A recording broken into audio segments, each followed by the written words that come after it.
Imagine if tomorrow, PlayStation and Xbox ceased to exist. How did it happen?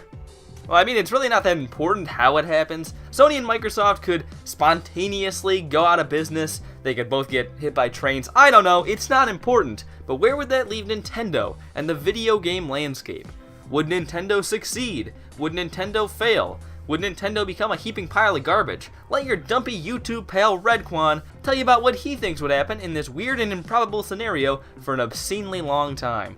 Also, thanks to this KH2 guy who's letting me totally steal his idea. What a champ! Hello all 1,600 of you, I'm Redkwan. What would happen to Nintendo if PlayStation and Xbox got dead? Well, at first it might seem like this would be a pretty nice break for Nintendo. Their main competition went away overnight, and now if people want to play video game consoles, their only option is to play whatever Nintendo is making. Xbox? More like Xbox, spelled like EXbox.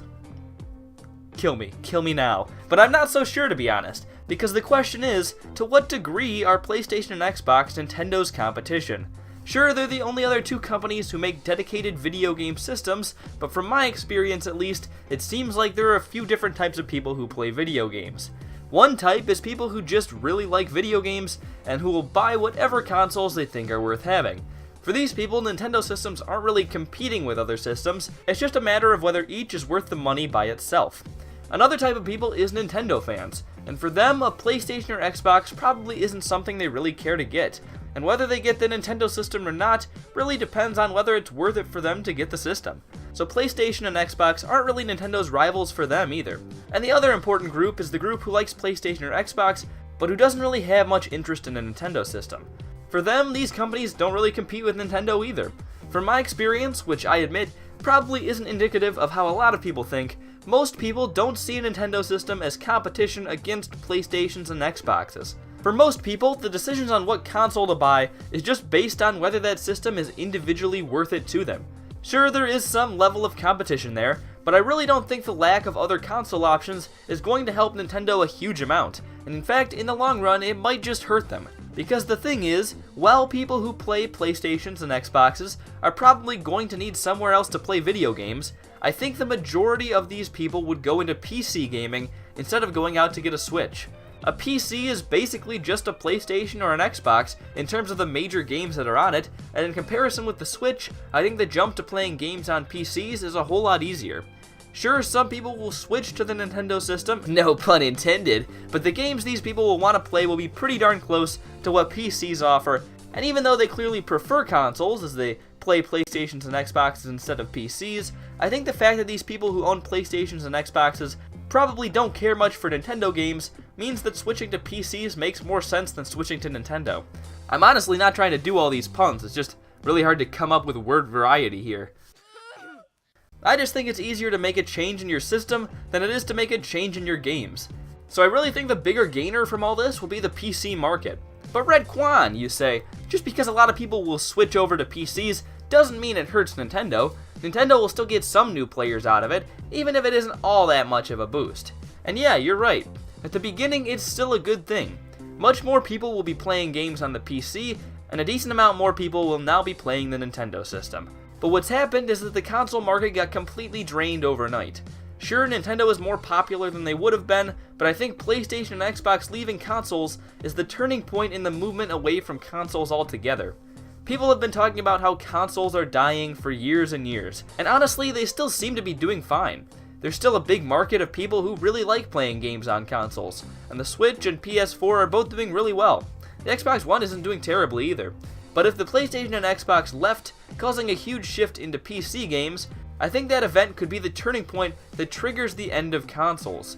Once it becomes abnormal to own a console, and when the only console you can own is the Nintendo system, I think that makes it really hard to keep going. Maybe they could for a little while and find success, but the development from third parties is going to start slipping away very quickly, as without other consoles to develop for, the Switch becomes some weird extra thing that just isn't going to make them that much money. And also, if Nintendo has another console that just isn't very cool, like the Wii U, and not many people buy it, they're just kind of done. And without the PlayStation and Xbox forcing Nintendo to continue to move forward and improve, I think that could happen pretty quickly. If they have a system that less than 20 million people buy again, everyone will find somewhere else to play, and I don't think they'd ever be coming back. Nintendo would have to solely keep consoles alive, and with their inconsistency in terms of system success, and the fact that consoles are no longer the norm for video games, and that once people leave, it'll be hard for them to come back, I can't imagine successful consoles really being a thing that exists anymore. There might be one sliver of hope though, and that would be if one or two competent and trusted companies immediately jump onto the scene. The problem is though, this is an expensive business, and not many companies are willing to risk that these days. And the companies that might have a shot at pulling something like this off, like Amazon or Apple, would almost certainly make something even further removed from Xbox and PlayStation that's essentially just a console that plays apps. So I think that's pretty unlikely. But if some company announced they were doing a new major console that fills that void within a few months, it might be salvageable. But to be honest, even that might be too little too late. It's hard to sustain a market like that when it becomes that small. Sure, there are Nintendo fans who are always going to buy what Nintendo puts out, but how many of those are there really? Clearly less than 15 million, as the Wii U indicates. And how many Wii U's would it take before Nintendo calls it quits with consoles? Probably not too many. So that's what I think would happen if PlayStation and Xbox stopped making consoles. It sounds like it would be good for Nintendo, but I really think it would actually be kind of a disaster. The other consoles out there are important in holding the console market up as a whole, and without them, the market just kind of collapses. So what would happen to Nintendo if PlayStation and Xbox stopped making consoles? I really think that it would start to cause the long prophesized death of consoles. And while Nintendo might still find success for a little while, I think it's only a matter of time. Only a matter of time before they stop making consoles is what I meant. I thought the whole "it's only a matter of time" business was a dramatic way to cut it all off, but it doesn't really explain anything, so I thought I'd clarify. How dramatic! Well, I'm Redkwan. What do you think would happen if Nintendo stopped making consoles? Also, seriously, thanks to that KH202 guy, because I think this is a really good question, and I totally ripped him off to profit off this idea, because I'm just a really great guy. Do you have a newfound appreciation for PlayStation and Xbox, or was this video such a jumbled mess that you have zero idea what I was talking about? You know what?